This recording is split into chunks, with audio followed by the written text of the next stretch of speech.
Now, the next episode, Crimson, is centered around Valentine's Day. Chloe brings Clark out to the Talon at a Valentine's Day celebration. Now, why would you do something like that? I thought you would already have to have a Valentine to celebrate Valentine's Day. I mean, I wouldn't know because back in the day, I never had a Valentine until I was married.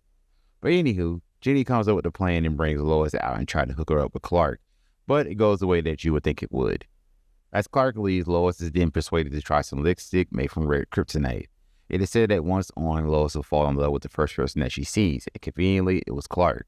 The next day, as Martha RSVPs for Alexis and Lana's engagement party, Lois shows up and shows her fabricated affection for Clark. Oh, Lois, why don't you go put this on? Know how you dance, so... Oh, come on. Lois isn't that bad. Clark enlists Chloe's help to figure out what's going on with Lois. However, she shows up and ambushes him and kisses him. And of course, the red kryptonite brings back Red Clark. Lois figures out that Clark was the Green Arrow, but Clark corrects her that it was Oliver. Clark reveals a secret to Lois to get a one-up on Oliver. As they're about to do some NC-17 stuff, Clark finds the invitation to Lex and Lana's engagement parties. Can't say I'm surprised I wasn't invited. I RSVP'd back before Oliver headed for the hills, but now I found a better way to occupy my night. Wouldn't disappoint the future Mrs. Luther? I don't think so. Besides, it's not a party until someone crashes it. Meanwhile, at the mansion, Lex wants to announce the baby at the party, but Lana is not so sure because she doesn't want to give anyone the impression that the baby is the only reason that she's marrying Lex. Chloe finds the gypsy that gives Lois a lipstick and tasks Jimmy on meeting her. At the dinner, Clark and Lois crash the party, and Clark reveals his deepest thoughts, all while revealing to everyone of Lana being pregnant. Lex tries to stop Clark, but was thrown like a rag doll. Clark then walks away with Lana in his hand, kidnapping her. Jimmy shows up with the antidote, and after the struggle between Chloe and Lois, Jimmy freed Lois from the red kryptonite. At the barn, okay, how far exactly is the mansion from the barn? Because Lana would have had time to get away, but I get she would not want her baby to be harmed. Also, Clark must have super sped with Lois to the mansion because whose car did he take to get to the barn? But anyway, Clark reveals that he's still in love with Lana and kisses her, but she naturally gets upset, and even though she kissed him back. I have given you every chance.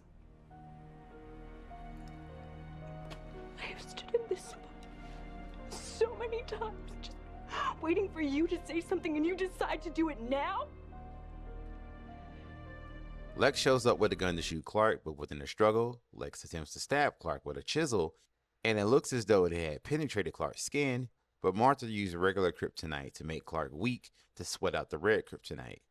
As the engaged couple leaves, Lana sees the chisel on the ground. As things go back to normal, Chloe and Jimmy argue about Clark's actions, which prompted Jimmy to break up with Chloe. Now it's consequences time for Clark's actions, somewhat. He knows that he's still in love with Lana, and her the same. However, Martha says, leave Lana alone. Lana and Lex discuss what happened at the barn. The question was whether Lex was there to save Lana or to hurt Clark. Hell, to me, in my opinion, it was probably both. As the conversation ended, Lex went to Lana's doctor to ask how she's really doing. The doctor replied that this is not your typical pregnancy, but everything is ahead of schedule. The episode ends with Lana somehow doubles back to the barn and finds the altered chisel. The filler episode Trespass follows Lana being stalked by one of Lex's security guards, feeling that he had to save her from Lex. While investigating on who was stalking Lana, Clark finds out that Lana had been watching him frequently, making trips to the farm, photographing everything, meaning that Lana is getting closer to Clark's secret. Oh yeah, Jimmy and Chloe get back together. Lex gives Clark an invitation to him and Lana's wedding, for the sake of Lana's still care for Clark, and also to remind Clark of what he lost. Talk about petty. The next episode of Freak follows Lana and Chloe on one last girls' night out of bowling before the wedding. During that time, one of the bowling employees was kidnapped right in front of Chloe. However, when investigated by Clark and Chloe, the person doesn't remember being abducted. They both deduce that the media freaks are being abducted and gets a memory wipe. As they dig deeper, they find out that one of their old classmates, Tobias Rice, was blinded in the last media shower. But turns out that he can now spot media freaks. Clark later steals the doctor that is helping Tobias find the media freaks' laptop to get Chloe to break into it. But Jimmy says that Chloe is missing. Clark confronts Tobias and is revealed that Chloe is meteor infected. So Chloe is abducted and returned with no memory of it. Clark tried to hide it, but Chloe saw right through it. The doctor, Dr. Bethany is his name, started to take out meteor freaks to cover his tracks, and would have came after Chloe if she hadn't forced Clark to burn the GPS device out of her. Lana tried to avert Tobias from exposing Clark, but he informed that Clark is normal, probably because Clark's alien nature will not show. Clark managed to get Tobias the surgery needed so he can see again. It was promised by Lex, but was afraid that Tobias' abilities would be taken away, so the idea was used against him to do what Lex wanted. Chloe is worried that her powers may manifest, but Clark will be there for her. The last 5 filler episodes of the season, with some story elements, are Promise, Combat, Progeny, Nemesis, and Noir. Promise is Lex and Lana's wedding day, and it's told from different perspectives, from Clark, Lex, and Lana. Lana finally finds out Clark's secret through some manipulation tactics. She concludes that she would not marry Lex. Lex has some doubts that Lana will leave, and Lana will make sure that Lana will be there at the altar, no matter what. Meanwhile, the doctor that oversaw Lana's pregnancy wants to blackmail Lex for money. However, Lex kills the doctor in the process. Lionel figures out that Lana knows Clark's secret. He threatens her if she doesn't marry Lex, he will kill Clark. So as Lana goes down the aisle, Clark is like a sad side piece puppy. Also, how in the hell are you going to accept Lana if she was going to have a baby by someone else? Clark tries to confront Lana, but she lies and said that she had reconsidered. Lionel cleaned up the murder that Lex committed and will let Lex know when it's time to collect. Combat deals with the aftermath of the previous episode. Clark finds an underground fight club with a phantom named Titan. This is an opportunity for Clark to take out all his pent-up anger. Also, Lana conveniently loses the baby. Progeny had us revisit into Chloe's relationship with her mom, played by guest star Linda Carter. Most of you know her from the Wonder Woman TV show from the 70s. Anyway, Moore Sullivan has the power to control other meteor freaks, which caught Lex's eye. However, it has a side effect to throw her into a vegetated state. Moore uses her power to send a SOS to Chloe to save her from Lex. However, by the end of the episode, she slipped back into her vegetated state. Meanwhile, Lana was caught in the crossfire and was put in the hospital. And she gets the revelation that she was never pregnant. Lex threatens Chloe not to post the story, or the consequences will be either jail or death. She lets Clark know that they both can't do anything until Lana is safe from Lex. But it's inevitable. The war's about to begin. A war? Over some coochie? Yeah, if this was an anime, this closing story arc would be called the War for Lana arc. The episode Nemesis begins in some tunnels for Lex's latest project, Ares. Lex is then held hostage by Joni Keenan. She believes that Lex knows something about the disappearance of her husband, Wes Keenan, but Lex denies it. During a struggle, Jody is then killed, but right before her death, she planned to take Lex with her by setting off a bomb. Clark goes down there to the tunnels and is trapped down there with Lex due to loads of kryptonite being down there. Lionel was down there too, and it was injured badly. Lana uses this opportunity to question why Lionel trapped her in a marriage with Lex. Lionel then replies that he's protecting Clark. While in the tunnels, we do get some back and forth between Clark and Lex. Clark reveals that Lana was going to leave Lex, which was surprising to Lex himself. Towards the end of the episode, Clark reveals that while in the tunnels, he saw glimpses of his once good friend. But all that went away when it was revealed that Lex had Wes the whole time, and it is the center of Project Ares. Now, Noir is completely filler, focused on Jimmy. He is hit on the head and brought into a noir-like dream. This was a fun episode and had a deep perspective of how Jimmy views the other characters. The story finally continues with Prototype. Remember Wes Keenan? Well, now he's under Lex's control with several superpowers. From the previous episode, a senator was backing Lex with Project Ares and wants to shut it down, which Lana overhears. Also, Clark is putting it together that Lionel was the reason Lana married Lex and threatens him. Lois speaks with the senator, but right before the conversation could continue, the senator was killed by Wes and Lois recognized him from their army brat days. Chloe digs up that Wes was killed months ago, but us as the audience know that it was a lie. One of Lex's security detail told Lex that Lois is the witness of the senator's murder, and Wes overhears and starts to break his programming. Lois hides out at the barn with Clark and asks Martha to get connection to get Wes's military jacket. Wes shows up and hits Clark, knocking him down. As Wes was going to kill Lois, she speaks to him, which made Wes recognize her, and he just abducts her. Later, Chloe was able to piece together that Lex disappeared and is connected to Lex. Knowing that Lex won't tell him, Clark goes to Lana. She tells him about Project Ares and they have a small tender moment. Meanwhile, Lois tried to convince Wes to remember who he is. However, Lex managed to get Lex's programming and tried to kill Lois, but Clark saves her in time. Wes' dying words to Lois is so whatever happened to him does not happen to anyone else. Clark wants Martha to open up an investigation against Lex, but she said that she's a fish in a small pond. But Lionel pulls some strings for her to fill the U.S. Senate seat until the next election. With convincing from Clark, she accepts. The situation with Wes was covered up and Lois vows to make Lex pay. Meanwhile, Lex tells Lana that he wouldn't know what he would do if she betrayed him due to the fact that he caught her skulking around his business, meaning that he subtly threatens her. Lex has another plan to secure more alien peptides.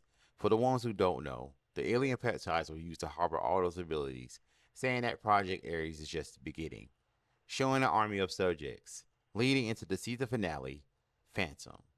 In Quebec, the last Phantom possessed an elderly man. The Martian Manhunter shows up after a handful of episodes. He tries to fight the Phantom, but was almost gutted like a fish, and he retreated, leaving those innocent people to die. However, Lex and his men tried to detain it, but it escaped. Lex is naturally frustrated because the alien peptides are needed for his army to be ready. Lionel reveals his deception on he's the reason that Lionel married Lex and she does not love him. Meanwhile, Martha says goodbye to Clark as she leaves for Washington. At Lex's lab, Lex and his team figure out that the Phantom leaves his host every 24 hours, so they need to hurry and catch the host to extract the alien DNA. Lana meets with Clark and she finally tells him that she's leaving Lex. Clark takes it well.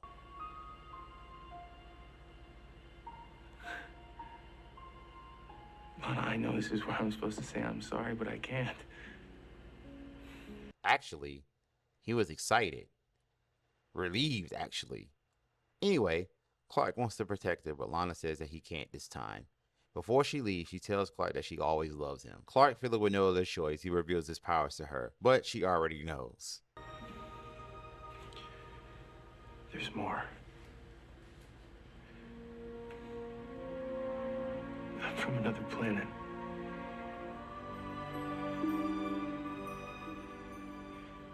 It's called Krypton.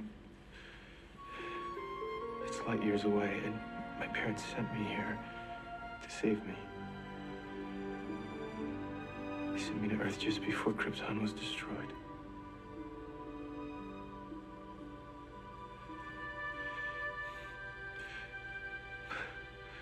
Please say something.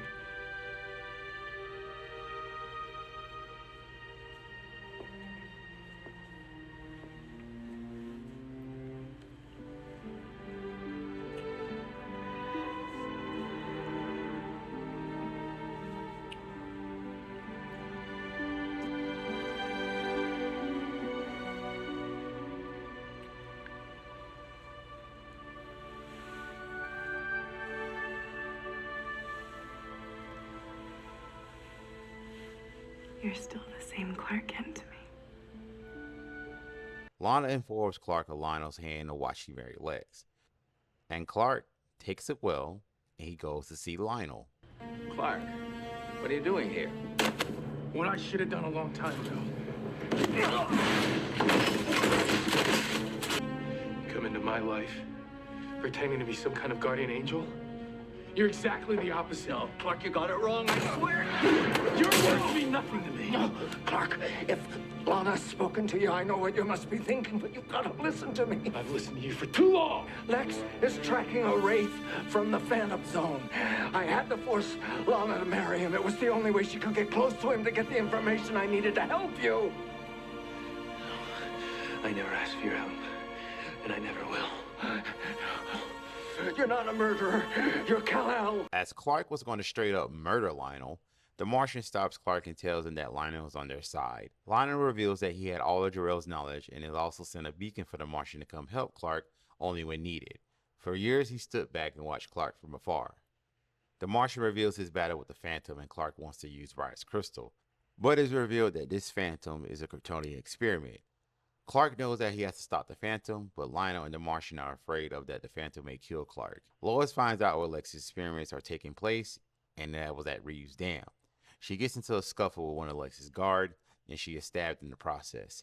She claws Chloe before passing out. At the Daily Planet, Clark and Chloe figure that Lex abducted a little boy that was possessed by the Phantom. Clark tells Chloe that Lana is leaving Lex and he told her his secret, but can't live happily ever after until he deals with Lex and the Phantom. Lex confronts Lana about her leaving him. Lex, I can't live like this anymore. Yeah, I don't blame you. Living a lie in a marriage you never wanted must take its toll after a while. You're the expert. Setting up a nursery, an heirloom crib. The tears of joy in your eyes when you saw that ultrasound. What kind of a toll does that take, Lex?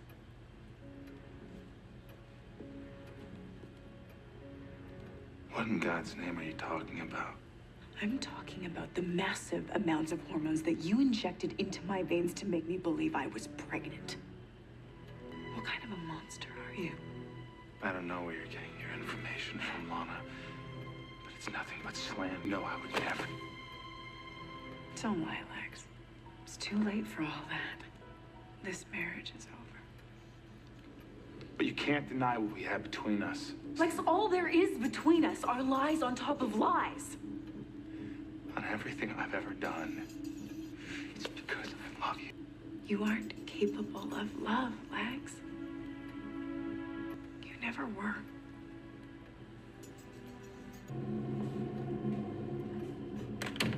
It's Clark, isn't it? You never could get over him. Even if he is the greatest liar of them all. Clark means more to me than you ever will.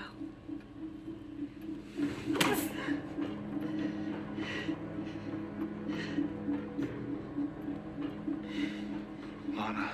That's the last time you'll ever touch me. Damn, Lex.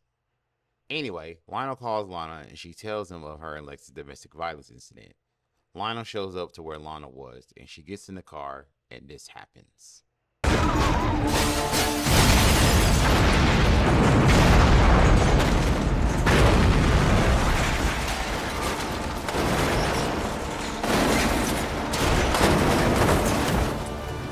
Later on, Lionel tells Clark what happened, and Clark takes it well. I don't believe you.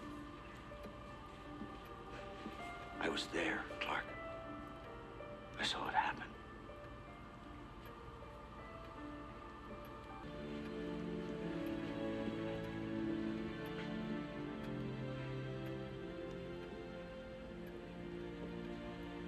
I'm so sorry.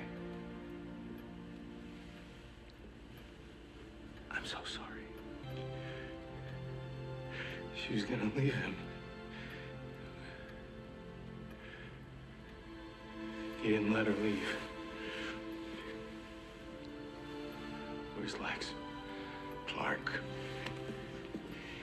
Tell me where Lex is. I can't let you do something you'll regret for the rest of your life.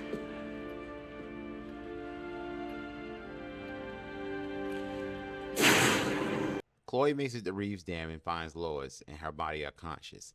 Chloe starts to cry and a tear gets on Lois and a bright light shrouds Lois. At the lab, Lex draws the blood from the kid, which the theory was right. The alien peptides were in the host. This was the key needed to fuel Lex's army. However, the boy wakes up and kills Lex's associates. Clark follows Lionel to Reeves Dam and he finds Lex. Now's not the time to lecture me about my marriage, Clark. Why'd you do it? Just tell me. Get your hands off me! You afraid she was gonna bring you down? Or was it just too humiliating for you that she was gonna leave you? Why'd you have to kill her? Why? What are you talking about? You already know. Lana is dead. No. You don't act so surprised. You're the one who killed her. You put a bomb in her car. You're the one who killed her! The Phantom shows up and Clark lets Lex go. The Phantom comes after Clark and this happens.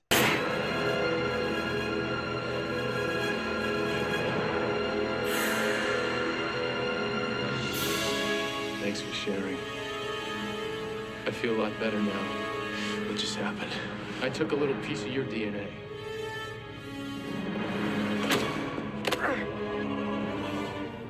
And now I'm gonna take your life.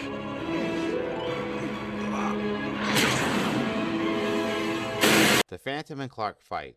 Lionel shows up and uses kryptonite against the Phantom, but it turns out it made him stronger and tosses Lionel aside. As Lex tried to escape, the police show up and arrest Lex for Lionel's murder. The season ends on a cliffhanger with Clark and the Phantom's battle continuing. Like I said, season 6 is not one of my favorite seasons, but this is one of the best written seasons of the show overall. It had fantastic moments, special effects, and drama. The new set of Oliver's apartment is okay. We've seen a glimpse of how rich people live in Metropolis, but I feel that this was just there, basically, but it doesn't take away from the stellar scenes we got from this season, like the introduction of Oliver Queen, Oliver and Lois' relationship, Oliver's arsenal, and Clark and Lois' fabricated romance. The teasers from the previous season finally paid off with a team up that we didn't know we needed. Now you think they would be like the super friends and be all friendly with each other. However, given that what we've seen in the Avengers, there are trust issues among the team. Never the matter, they trust each other enough to get the job done. Which brings us to the interactive comic called Smallville, Justice and Doom. This is a series of stories while Oliver and his team travel the world to destroy 33.1 facilities. It also promotes the Toyota Yaris, which sponsored some of the production of season 6. Towards the end of the comic, Oliver and his team managed to defeat a 33.1 prototype experiment, which was in conjunction with the episode Prototype. I thought this was pretty neat tying into the comic to a live action series. If only we can have more like that, right?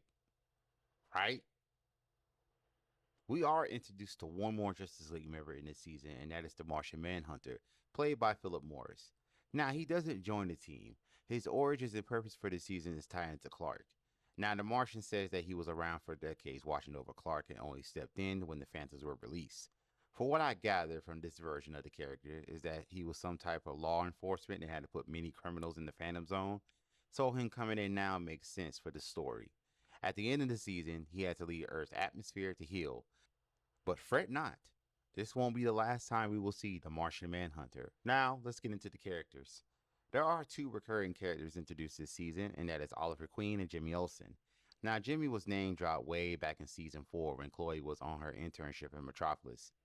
Now, why he didn't show up back then is anyone's guess, but now he pops up during the Earth-ending event. Go figure. Jimmy is a quirky and smart photographer that got dragged into the drama of Lex, Clark, Lana, and Chloe.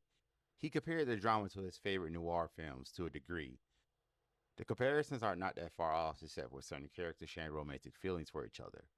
Jimmy often had reservations about Clark and Chloe's friendship, which made Jimmy break up with Chloe very, very briefly. But by the end of the season, they get back together. Jimmy had to leave on an assignment and told Chloe he would be back, meaning Jimmy Olsen will return. Oliver became a terrific addition to the season with his superhero persona Green Arrow and his history with Lex. While in the past he was more of a bully to Lex, but somewhere down the line Oliver became more empathetic and respectful of people. Like when he told Lex that he had blood on his hands and he's been scrubbing hard. Now his relationship with Lois was pretty rocky. Now after we found out that he was working with AC, it's kind of felt off and funny to me because like last season, Lois was with AC briefly, but it's still kind of odd and funny to me. Why Caucasian people do this? Like pass each other around like that, given what we've seen in later seasons. I'm sorry, I personally couldn't date my close friend's ex. His friendship with Clark grows, however, he gets on to Clark's ass about using his abilities to serve the greater good.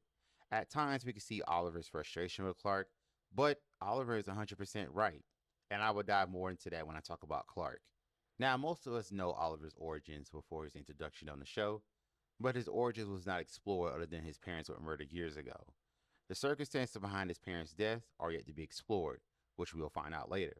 The name of the Green Arrow was given to Oliver by none other than Lois, which I wonder if he didn't have the name, why the green if he wasn't going to call himself the Green Arrow? I know I'm reaching here, but it's something to think about. At first, he was stealing from the rich and donating to the poor, but towards the episode Justice, he started to fight crime and started to destroy 33.1 facilities. This is the first time I've seen that an unusual Justice League member brings the rest of the heroes together. Because let's face it, Clark is not going to call on them to help unless they are in town. Hell, he even will question their motives of why they're in town. Oliver does show that he does love Lois, however, the greater good far outweighs his feelings. So you had to make the tough choice and leave her behind. Like I said in part 1, this will not be the last time we see Oliver. Martha was doing a lot of moving around with her role as state senator, so we didn't get to see much of her this season. Once the corrupt senator met his demise, Martha took up the role and moved to DC. This is Annette O'Toole's exit from the series. O'Toole stated that she fulfilled her series arc and that there is no need to keep going. The official quote says that, "I signed up for 6 years and did just that, and that was enough." The travel had taken its toll, which is fine by me because if she would have kept going, she would have gotten with Lionel and it would have not set well with Clark at all, meaning that he would have some kind of relationship with Lex, and we all know how that would have went. But we will miss Annette O'Toole, but this will not be the last time we will see Martha Kent. Lois' career as a reporter finally took off when Clark threw the barn across town and almost hurt her. She is now in competition with Chloe as she works for the Inquisitor, a semi-news outlet like TMZ or some other D-list news source. Majority of the time, okay, all the time it gets her into trouble, like she was suspected of knowing the Green Arrow's identity, or the time when she found a fight club for media freaks, or the time when she was captured by Wes Keaton. I'm pretty sure you get the point. But I'm sure she learned her lesson, right? Right? Okay. Her love life is explored more with the relationship with Oliver and is getting quite serious when she revealed to Clark that she's fallen in love with Oliver. I don't believe she told him yet, but I believe he knows. In the finale, she makes it to Reeves Dam, the source of Lex's 32.1 experiments, to where she was mortally stabbed by one of the guards. While unconscious, Chloe saves her by using her media powers. Chloe is finally in a relationship this season with Jimmy Olsen. I thought Chloe and Clark was going to end up together briefly, but I'm glad it didn't go that way. Putting her and Jimmy together forced to put that story thread to bed finally. However, Chloe had constantly reassured Jimmy that her and Clark are just friends. I do not fault Jimmy of thinking that. If Clark were ugly, he would not be so insecure. That whole jealousy attitude was waning, but the point had gotten across. This season, Chloe was caught in the middle again between the drama of Clark and Lana. She had to let Clark know repeatedly not to put her in the drama. Chloe understood that Lana married Lex without knowing the reason, and she had to beat Clark over the head to get his mind right. Because Clark was looking real pitiful this season. But more on him in a bit. Chloe is a meteor freak and had been for some time. However, when it was revealed that she is, we all chalked it up to having been prolonged exposure to kryptonite. However, it was once retconning the episode Progeny to while Chloe had always been a meteor freak. I thought that she would have taken after her mother, but by the finale, that was not the case. Speaking of her power, it is shown that she can completely heal people of fatal wounds, but she takes on the pain or death. When she saved Lois, Chloe had appeared dead. We will learn of her fate next season. Lionel was only in 12 episodes this season, but it was the important ones. He proved himself to be an ally for Clark, for example, covering him to keep the secret from Lex and others. However, he did keep secrets that he can write Kryptonian language on his own without Jor-El's presence. He also used Lana to get close to Lex by threatening Clark. He said that he was helping Clark, but there was another way for him to help Clark. A part of me feels that there were many times like he was playing both sides of the fence. Lionel, I mean. It is also due to Lionel's wanting to make it up for the trauma he caused during Lex's youth. I honestly think that it's too late for Lionel to mend his relationship with Lex. He finds solace in Clark's good nature and treated him like a son. Once Lionel found out there are things bigger than his ego, he started to take on caution to the powers that be. That's cool and all, but he still have those evil ways like covering up dead bodies because Lex gotten careless by being blackmailed. Lionel was there when he saw Lana's car explode and told Clark. In order to start Clark from killing Lex, he arms himself with kryptonite. Things go awry when the Phantom took some of Clark's DNA. Lionel did try to be of help by using the kryptonite on the Phantom, but unknowingly gave it even more power and was not unconscious. Will Lionel make it out alive since the effects of Clark and the Phantom's battle destroyed Reeves Dam? Stay tuned to find out. Lana let her break up with Clark and her sexual frustration influence her decision this season, which is no secret. Long before Clark aired it out, Lana was making excuses why she needed to be with Lex. Now, Lana being around Lex, she did pick up on his manipulative ways. However, she bit off more than she could chew this season. The main example when she told Lionel that she's with Lex to protect Lex from himself, which was a stupid plan, but in her own misguided way, it was enough for her to be with him. Too bad Lex did think the same thing, even if she did not reveal why she was with him. When she thought she was pregnant for a while, those second thoughts about marrying Lex disappeared. However, things changed when Lana finally found out Clark's secret on her own. by going to his barn, taking photos. Photos of what exactly is beyond me. When she finally found out, she thought she was getting closure, but she was relieved on why Clark was doing what he was doing. All doubts and anger towards him went away.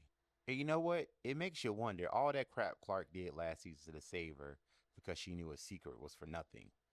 So, in theory, she would have broken it off with Lex peacefully, and she would have known of Lex's ultimate deception towards her. Now, about her feelings towards Clark, I don't know if she wanted to be with Clark before Lionel forced her to be with Lex. She made it seem that she was going to run away with Clark. But at the end of the season, she was leaving Smallville. Once it was revealed that she was never pregnant and she confronted Lex, she had enough evidence to get a little alimony from Lex if she decided to do so. However, she might not have the opportunity to file for alimony since she was allegedly killed in the car explosion.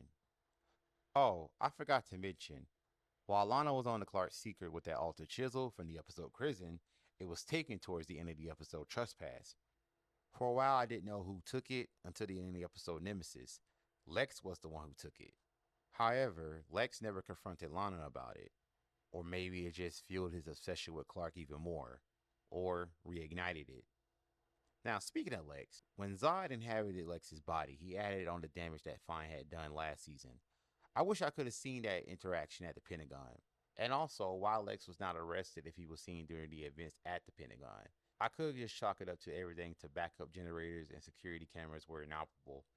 I wish Zod was around for at least 2 episodes. We only had him for an episode and a quarter. But like any villain, Zod will return.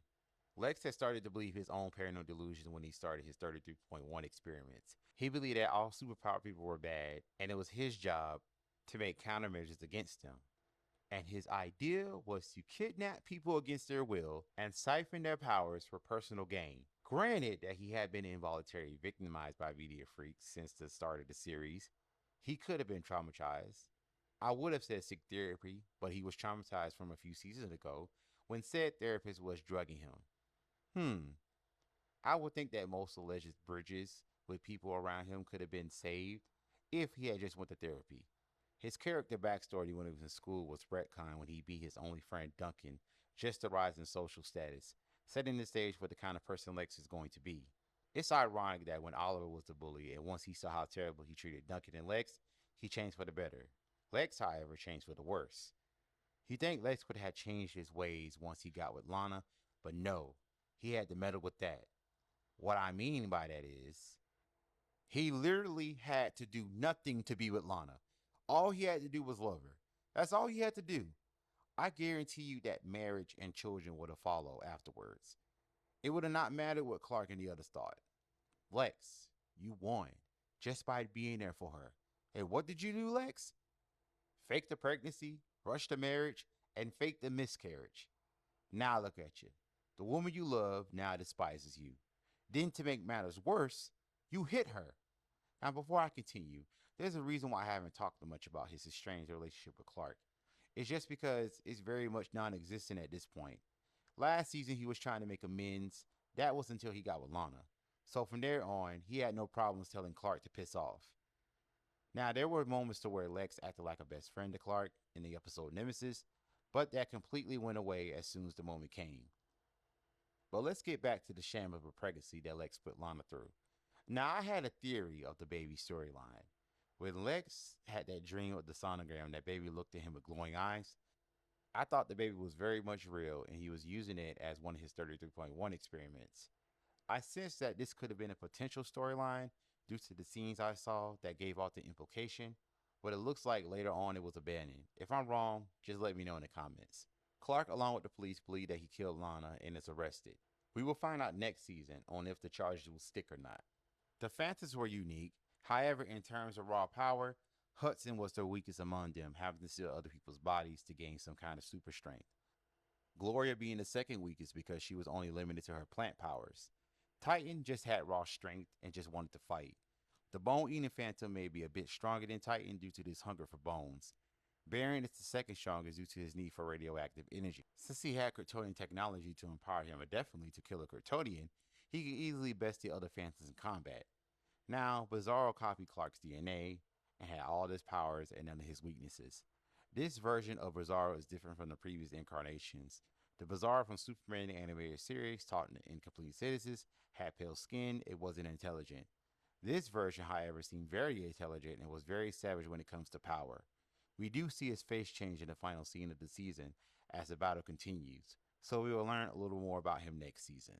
Clark was at an all-time low this season, from losing Lana, being enemies with Lex, dealing with the Phantoms, and still grieving over Jonathan's death. However, this made Clark started to make boss moves and do what he needs to do to become the hero we all know he can be. Speaking of that, someone like Oliver finally tells Clark that he needs to stop staying on his ass and go out and make a difference in the world. Now, Oliver had no problems telling Clark on one or more occasions. Hell, even Raya gave her life twice, just so Clark can accept his destiny. Speaking of Raya, Clark finally got to see the best side of his race due to the fact of how many bad ones he faced in the past. He even started to understand Jor-El more. All it took is for someone like Raya to reveal that to him. Now, in the past, I know I made jokes when Clark straight up murdered villains even by accident, but I know Clark won't just kill. He destroyed at least 2 of the Phantoms on his own due to how bad the situation was. The reason why I mentioned it is due to the fact of what another hero, like Clark, said. People can delight in hurting others. You see, when you take life, you live in fear because deep down you know that someday your life will be taken as well. When you harm others, you're really only harming yourself. It's simple. If you want good things to happen in your life, you have to be good. I would listen to him if I were you. More often than not, the things Kakarot says come to pass. Clark was ready to start his training in the fortress once the threat of the Phantoms has been taken care of. But once Lana came back into the equation, he went off the rails again, spinning on Raya's sacrifice and also disregard all of his words. Before Lana was forced to marry Lex by Lionel, she was going to be with Clark. Clark was literally going to be with a woman who was pregnant by someone else. If there was a baby, Clark would have helped raise the child whose father is his greatest enemy. Clark would have definitely went out bad if this would have happened. Then once Lana did marry Lex, he was still sneaking around meeting her like a sad-ass puppy. I know love is blind, but Jesus Christ, get a hold of yourself, Clark. I would have forgotten about Lana and moved the hell on. Distant freaking memory, if you ask me. Y'all are both toxic to one another, but it seems as though toxic attracts toxic. I still don't know why Clark didn't just look at Lionel with a side eye, even though Lionel proved himself to be an ally. Just 3 years ago, Lionel tried to murder him and Chloe, which makes you wonder if the Martian Manhunter didn't intervene. Would Clark have just straight up murdered Lionel with just one punch? Rhetorical question. But anyway, this goes back to the whole Lionel situation. He was so blind that he was willing to murder Lionel twice, because let's not forget last season when he was manipulated by Fine to almost killing Lionel. Maybe Lana is meteor infected, because I can only imagine the power of that coochie is emitting that Clark only had a handful of times to make him want to straight up murder a human being, even though that human being may be despicable at times like Lionel. But if he succeeded in killing Lionel, what would he have done then? Something to think about. But his attention turned towards Lex once Lana allegedly was killed in a car explosion. He was ready to go murder Lex as well. Thank God for the Phantom that interrupted that damn killing. So once Clark battled the Phantom, he is at a disadvantage when the Phantom was powered up with kryptonite. How will Clark defeat him? We will have to wait till next season to find out. Season 6 is one of the better written seasons, but I did not like it very much due to the obvious reasons that I explained earlier. There were many things I liked about the season, like the team-up episode with other heroes, and his fight with the Phantoms. So what's in store for the characters of Smallville? More team-ups with a new hero? An artificial villain will return. Another major character will meet their demise. Other major characters will lead a series to pursue other projects. And Clark will actually meet some of his Kryptonian family. But will they do more harm than good? As we return in early 2025 with Smallville Season 7. We are past the halfway point of the entire series of Smallville, and I will be done with the series in 2025. There is a chance I might double up with Season 7 and 8. I just need to stop being lazy. Hopefully I can be motivated to move on to the next series, Arrow. This time, well hopefully this time, I will do a season every month instead of every 3 months. But in the meantime, you can check out my other videos. I promise you'll be entertained. Well, thank you folks for watching. Do not forget to like, subscribe, and share. And Happy New Year.